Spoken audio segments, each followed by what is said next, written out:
Ang KNN ay hatid sa inyo ng UNICEF.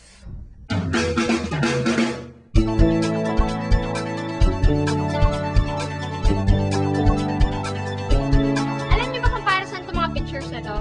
Para to sa bagong opening billboard ng KNN. Ito yung makikita sa simula ng isang programa. At di lang yan, makikita niyo rin ang mga pictures namin sa KNN website.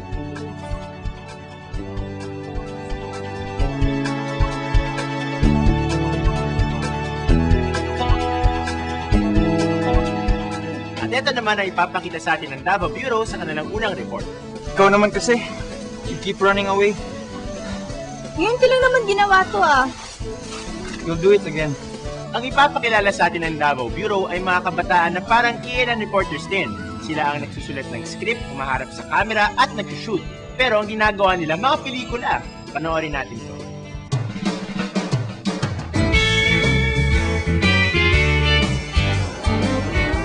Iba't ibang pelikula, iba't ibang kwento. Lahat ay galing sa mga puso at malikhaing isipan ng mga taga Mindanao. Yan ang Mindanao Film Festival. Sa posters pa lang ay nakakaengganyo na. Pero ang nakatawag ng aming pansin ay ang pelikulang Laho. Dahil balita ko ang mga gumawa nito'y kasingidad ko lang. Sina Raph, Princess at Arvin ang ilan sa mga kabataan bahagi ng produksyon ito. We chose filmmaking kasi filmmaking is more expressive. Because in filmmaking, we're using words, diba, through script writing. Whereas, kung gagamitin, for example, works of art, for example, painting, diba, we're using colors lang, strokes. Filmmaking is more, alam mo yung clearer siya in compare sa iba. Kasi ginagamit namin yung words, may acting pa, may shots ng camera, so kitang-kita, may picture, may clearer picture. So, mas expressive siya. The best thing about it is because you meet other people and you interact, and in that manner, you get to share ideas and enrich them more. Sa pagtutulungan nilang magkakaklase, ay nakabuo sila ng kwento para sa kanilang pelikula.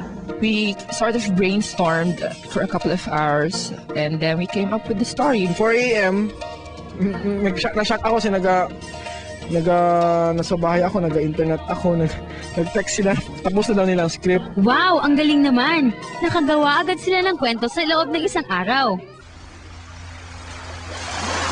Oh my God. The film is basically about Abby and her being stuck in an island because of a tragedy. Now, she wakes up one morning with a guy in front of her, a hot guy, as we'd like to portray it to the mass.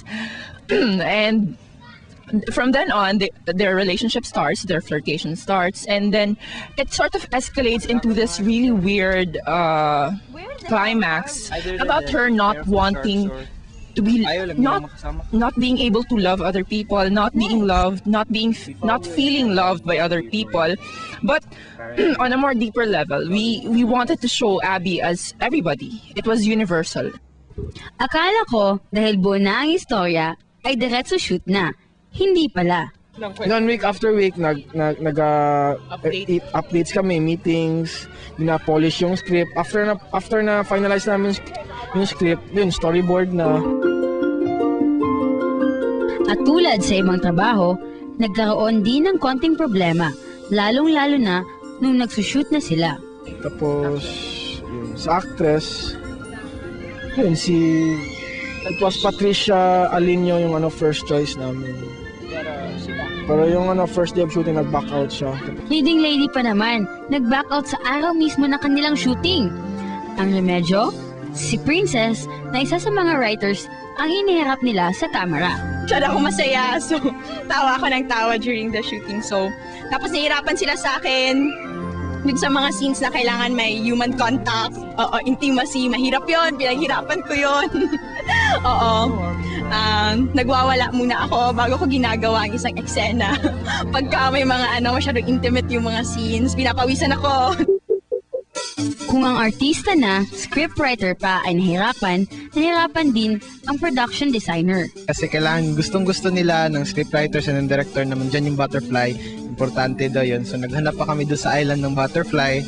And fortunately, after few hours, nakahanap nga kami. And then later, yung pag set ng scene na na gusto yung kumbaga yung kung anong gusto ng director and ng scriptwriters na mag-match mismo sa kanilang perspective. And then another naman is yung campfire kasi nga mahirap doon, walang tindahan, so medyo natagalan kami. And then umulan pa, so wala kami makuhang kahoy, ganun. So nahirapan talaga kami doon kasi kailangan din may campfire talaga kasi wala rin kaming ibang ilaw, artificial lights lang. Sa 3 araw nilang pag-shoot at 1 linggong pag-edit, natapos din ang kanilang maikling pelikula. I'm just keeping my distance. Why? There's comfort in it. Don't go too far. When I first saw it, I was impressed kasi medyo glossy. Malinis, maganda yung cinematography. Then when I met the filmmaker, they told us, like, hindi kasi siya masyadong komportable in writing in Tagalog or in the dialect, that's why they choose English.